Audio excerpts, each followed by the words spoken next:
مع قرب فتح نافذة الانتقالات الشتوية، تزايد الحديث في بعض وسائل الإعلام عن احتمال انتقال النجم الأرجنتيني ليونيل ميسي من إنتر ميامي الأمريكي إلى مانشستر سيتي الإنجليزي على سبيل الإعارة. ويعاني السيتي من تراجع كبير على صعيد النتائج خلال الموسم الحالي، إذ يقبع بالمركز السادس في الدوري الإنجليزي، وخسر 9 من آخر 12 مباراة في جميع المسابقات، مقابل فوز يتيم في المقابل. يشهد الدوري الأمريكي فترة توقف تستمر حتى نهاية فبراير شباط 2025، وهو ما زاد من التكهنات باحتمال إتمام صفقة الإعارة لمدة 6 أشهر. ورغم ذلك لم تبرز تقارير مؤكدة بشأن الصفقة التي ستكون مدوية إذا تمت، لكن بعض المواقع الرياضية العالمية الشهيرة تداولت الخبر على غرار سبورتس كيدن، وأوضح الأخير أنه رغم أن خط الوسط يمثل نقطة ضعف ملحوظة، فإن الإسباني بيب غوارديولا مدرب السيتي مهتم بالتعاقد مع ليونيل ميسي في يناير كانون الثاني لتغيير واقع فريقه.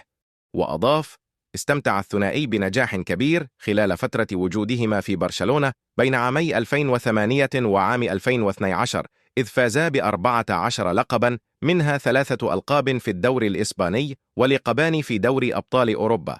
وأشار إلى أن الإنجليزي ديفيد بيكهام المالك المشارك لنادي إنتر ميامي لن يمانع هذه الصفقة إذا وصل عرض رسمي لاستعارة ميسي. وتألق ميسي البالغ من العمر 37 عاما خلال الموسم الماضي مع إنتر ميامي، حيث سجل 23 هدفا وقدم 13 تمريرة حاسمة في 25 مباراة، كما اختير كأفضل لاعب في الموسم العادي للدوري الأمريكي بعد أن قاد فريقه للتتويج بدرع المشجعين لعام 2024. ميسي والسيتي ارتباط قديم، ولا يعد ارتباط ميسي بالانتقال إلى مانشستر سيتي جديدا، إذ لطالما سعى النادي الإنجليزي لجلب النجم الأرجنتيني إلى صفوفه منذ أن كان يدافع عن ألوان فريقه الأسبق برشلونة الإسباني. وفي عام 2023 كشف كتاب جديد أن ميسي عرض على غوارديولا التوقيع لمانشستر سيتي في أغسطس آب 2020، عندما اندلعت الأزمة بين الأرجنتيني ومجلس إدارة نادي برشلونة برئاسة جوسيب ماريا بارتوميو إثر الخسارة أمام بايرن بدوري الأبطال. وكشف الصحفي الرياضي الإسباني مارتي بيرارناو ذلك في كتابه حفظ الله بيب، الذي تحدث فيه عن السنوات ال7 التي قضاها بيب غوارديولا في تدريب مانشستر سيتي. وأوضح المؤلف أنه في أغسطس آب 2020 أثارت رسالة واتساب من سيرجيو أغويرو انتباه العديد من الأشخاص داخل مانشستر سيتي، عندما قال: احترسوا، يمكن أن يحدث شيئا.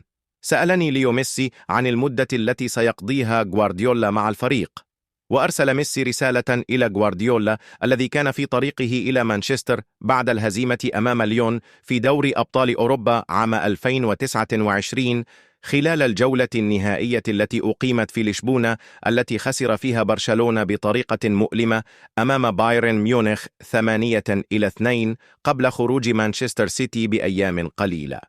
وأوضح النجم الأرجنتيني في رسالته أنه يتألم من النتيجة المذلة، وأنه اتخذ قرار الرحيل، ويريد أن يعرف ما إذا كان بإمكانه مقابلة مدربه السابق مرة أخرى.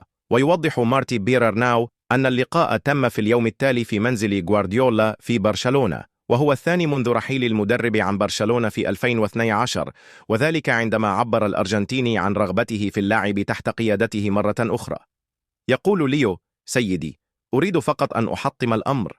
لكن ميسي انتقل في نهاية الأمر إلى باريس سان جيرمان الفرنسي عام 2021 في صفقة انتقال حر عقب نهاية عقده مع برشلونة، وأمضى في صفوفه موسمين، وغادر بعد ذلك وتحديدا عام 2023 أوروبا ليبدأ رحلته في إنتر ميامي. ليعود الحديث الآن عن إمكانية عودته إلى القارة العجوز مجددا لإنقاذ ما يمكن إنقاذه من سمعة مدربه المفضل غوارديولا.